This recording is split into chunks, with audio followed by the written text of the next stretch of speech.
Hello guys, welcome back to my channel. This is Expressive Tone TV, conveying your thoughts and feelings to the world. Guys, I get your update for now. You get this justice where they call Justice Flora Ngozi Azinge. Now she be the chairman of Kano State National and States House of Assembly Election Petition Tribunal. Now they in charge for that their tribunal. So the case when in dey, say for Kano State there, the person when he did there now, he say na him win, but they say no be him win. Their normal way now. When they don't rig election finish, they go say go to court. Now the matter dey court, then a son when he dey handle one of the parties matter na him go meet the woman, he come dey bribe the woman, na the woman say what is wrong with you? Woe betide you, to hell with you and your money. As they go court now, they disgrace and say come, if you near my domot again, you go see wetin you dey find. I don't need your money. You see am. So as the woman come disgrace am, abeg watch the video, make I no dey talk too much. Watch video where Ned Media dey analyze am. Subscribe to my channel, press the notification bell. God bless you. Peace out. Senior advocate for that matter. So he knew his client didn't win the election, but he still took the case, hoping to bribe a judge. That's how they go around bribing judges. And they will turn around and claim, hey, I've been winning cases. I won this, I won that. Not knowing they always bribe to win. Anyway, Honorable Justice Flora Ngozi Azinge of the Kano State National and State Assembly Elections Petition Tribunal revealed that a lawyer was trying to bribe her so that she would deliver justice in their favor. She condemned the action of the lawyers who go to the press to condemn judges that they take bribes, but they are the ones that always flash money in front of judges to bribe them. She said that she has a roof over her head, that no one should try to bribe her. One of the lawyers present in the courtroom where she made the revelation stood up and urged her to reveal the name of the lawyer in question. He cited a bribery situation in the past where they turned the case around and said that it was the judge that demanded the bribe. The Honorable Justice is the true reflection of what a judge should be.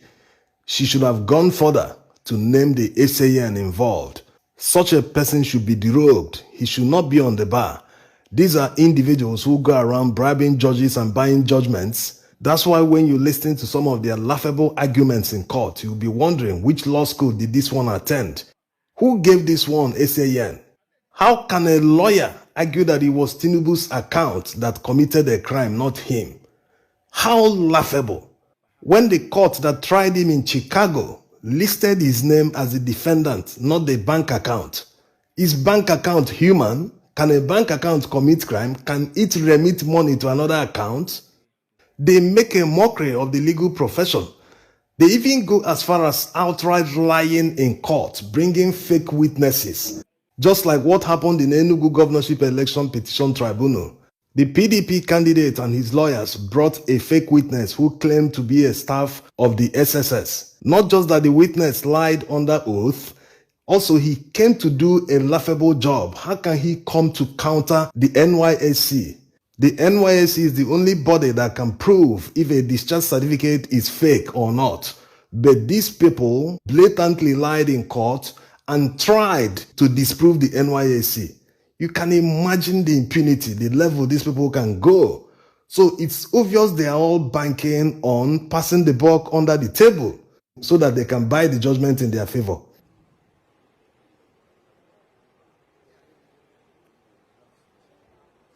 It is unethical for a lawyer to defend someone who he knows that he is guilty. That's if he knows that someone committed a crime and he accepts to defend the person in court. It will be unethical for him to come to court and defend the person that he's not guilty of the crime. When he knows that the person is guilty, it's very unethical. When a client walks into a lawyer's chamber seeking representation, the lawyer must interrogate the client very well. He must make sure he understands the case to know how to defend the client.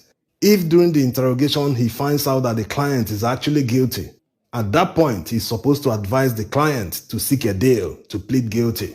If his client refuses the advice, he's supposed to decline representation. That's the normal thing.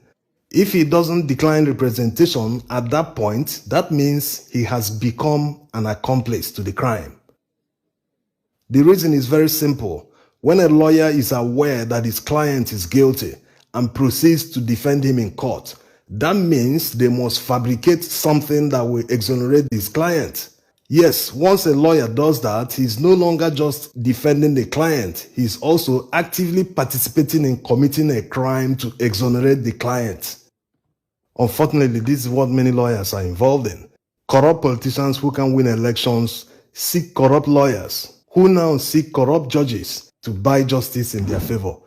And when such a politician passes all these processes in order to get to office, you think he will care about anyone. No. He knows where his loyalty is. When he is contesting for an election, he knows he has to keep money to go to court. They will steal the election, take that money and buy the judgment, and that's the end. That's why nothing good will ever come from such a politician. Just like what is going on in the country today. They play our economy like Ludo, trial and error. Remove fuel subsidy today, float the naira today.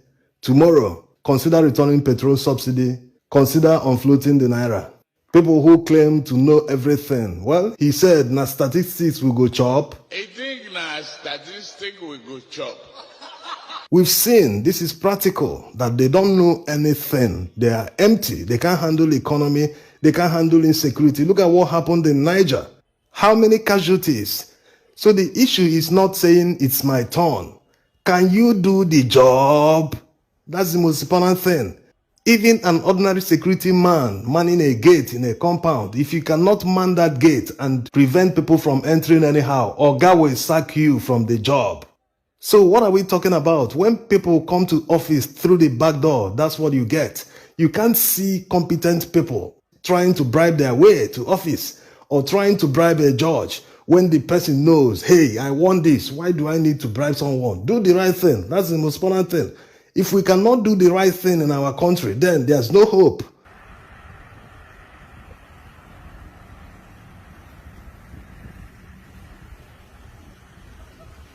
When you have many politicians who can't even prove their source of wealth, most of them all their life, they've depended on government.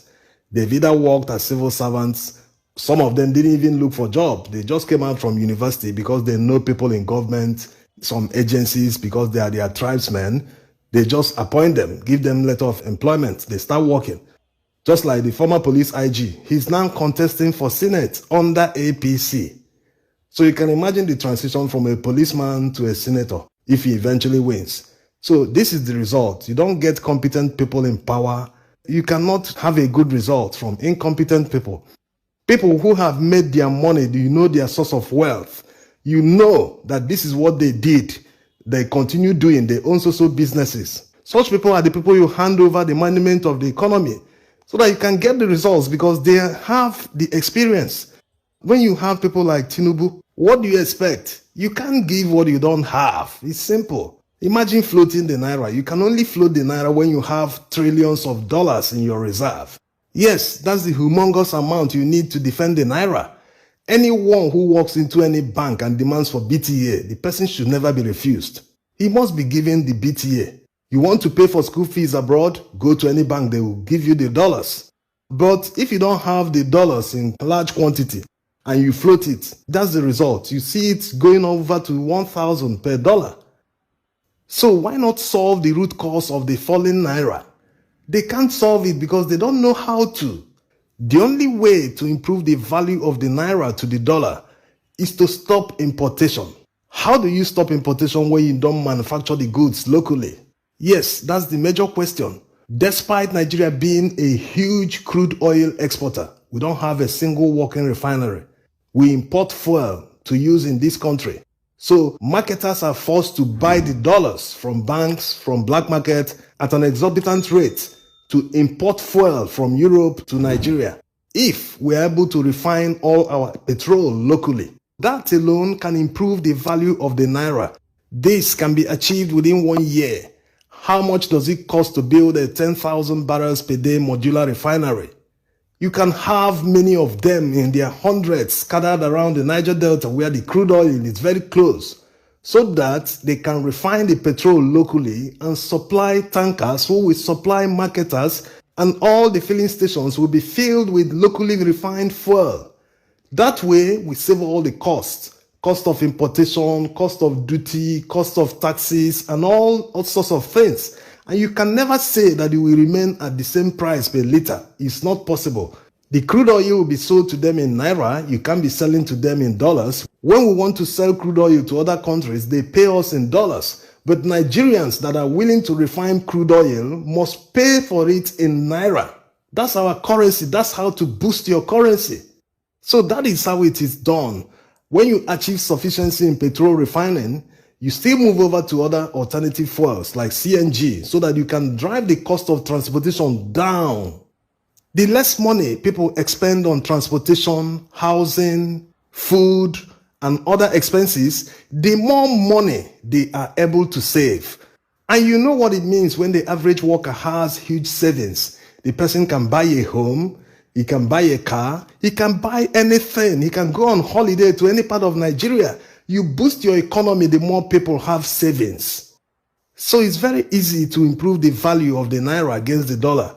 But the people who don't know how to do this are the very people that will do anything to get to power just to be called Mr. President. They don't have any experience in the private sector that they can use and say, yes, I've done this before, this is how you do it.